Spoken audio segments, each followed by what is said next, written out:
Hello guys! I'm here once again. So, gagawa ako ng microwave cake. Gagamitin lang natin itong cup tsaka itong aking mga ingredients na available dito sa bahay. Okay? So, first thing first, kukuha tayo ng dalawang 2 tablespoon of butter. I-melt natin siya dito sa cup using the microwave. So, nakita nyo na melt na yung butter. So, at this point, we'll put 2 tablespoon of sugar.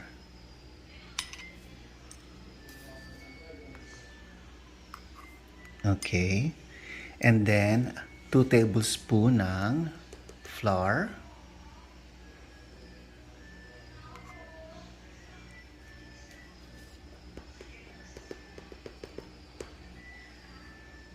Okay. Okay, next is 2 tablespoon of cocoa powder.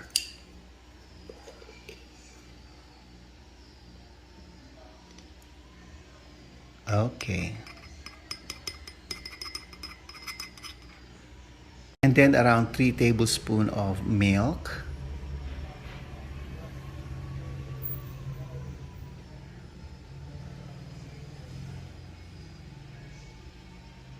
And then mimix lang na natin siya lahat.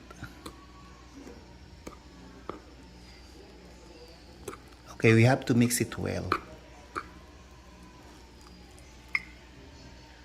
Pwede rin maglagay ng a pinch of baking powder pero optional naman to. And then we mix it again. And then i-grate natin itong dark chocolate dito sa ibabaw bago natin isalang sa microwave. Okay guys, so ito na siya, no? Nag-grate ko na yung dark chocolate. So isasalang na natin siya sa microwave for 60 seconds. I-check natin, tapos na yung 1 minute. Whoa! Wow, ang init. Ayun na siya guys. So, luto na to. Kakainin ko na. Kain po!